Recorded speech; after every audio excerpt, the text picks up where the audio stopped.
Note's design is very similar to that of the M1 Note, with a few seemingly minor changes. It still looks like a larger, curved iPhone 5C, and that's especially apparent when looking at the color options. Meizu's inspiration from Apple doesn't translate to a bad design by any means, however. The curved polycarbonate unibody design helps the phone fit nicely in the hand. The camera is flush with the back of the phone, the buttons are responsive, and the phone feels very solid overall. Although Meizu's mentality towards the M2 Note's design could be described as, if it ain't broke, don't fix it, there are a couple of notable changes. The first being the shape of the phone. The curve isn't as harsh as it is on the M1 Note, which makes the sides easier to grip while holding the phone. Secondly, the power button has moved from the difficult to reach top right of the device to the left side, below the now volume rocker. If you're still not a fan of the button placement, you can always use the number of unlock gestures or the physical home button to wake the device. The physical home button is actually the third and, for me, largest change that Meizu has made with the M2 Note. The new button no longer glows and consequently no longer functions as a notification LED, but it's much better for navigational purposes. Why? Well, it not only functions as a home button, but also as a back button. That's important because on the M1 Note, Flyme added an additional navigation bar for the back key, a poor implementation to say the least. The swipe up to access the recent app tray gesture is still present, but I think that the gesture still ties in well with the experience. Unlike on the Meizu MX5, the home button sadly does not function as a fingerprint reader. Meizu did add a traditional notification LED though to the left of the earpiece and 5-megapixel front-facing camera. The 5.5-inch 1080p sharp IGZO display on the M2 Note is beautiful. It's very similar to that of the M1 Note's display, except with more vivid colors and a slightly warmer color temperature. It's fully laminated, coated in Corning Gorilla Glass 3, has excellent viewing angles, and looks great outdoors. The brightness range is also pretty good, and the adaptive brightness is responsive to environmental changes. It's the best smartphone display I've seen for under $200, and it makes media consumption a very enjoyable experience. This time around, Meizu is offering a system setting to adjust the color temperature, something that some users will definitely appreciate. Powering the M2 Note is the octa-core 64-bit MediaTek MT6753, clocked at 1.3 GHz. What's odd is that the processor is actually slower than the slightly older MT6752 used in the M1 Note, which is also an octa-core 64-bit chip, except that it's clocked at 1.7 GHz. This makes the phone feel slower than the M1 Note, and the benchmark scores are about 25% less than they are on the M1 Note. Day-to-day performance is still good, but not as good as some other phones in the same price category, including the M1 Note. There's also still 2GB of RAM, which should be enough for most users. The Mali T720 GPU is also a slight step back from the Mali T760, but it should be able to play most games without any serious issues. The Meizu M2 Note supports 802.11n Wi-Fi, GPS, and Bluetooth 4.0. The GPS signal could be a bit stronger, but it's much better than it was on the M1 Note and should work while using the phone outdoors. Unlike its older brother, the M2 Note supports quad-band WCDMA as well as FDD-LTE and TD-LTE. Unfortunately, it only works with up to HSPA Plus on AT&T and T-Mobile, but speeds do seem to be pretty good, at least on AT&T in the Detroit area. The side-firing speaker sounds exactly like it does on the M1 Note, fairly loud but distorted at full volume. It's unfortunately very easy to cover the speaker while holding the phone, but that's really the case with any phone with side-firing audio.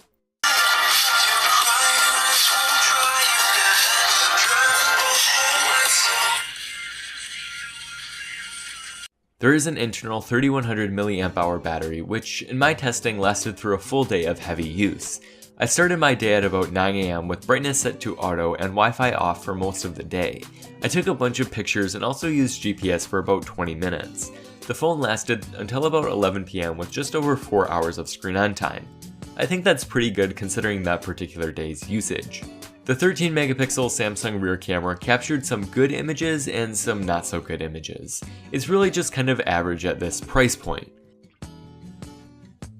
Images seem to have good color reproduction and detail, but it does have some exposure issues.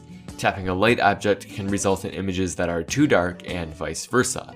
The camera app does provide a respectable amount of control in manual mode, and the auto mode is fairly easy to use. The Meizu M2 Note ships with Flyme 4.5.1, a forked version of Android 5.1 Lollipop. Flyme does get a lot of things right, but it also has a few flaws.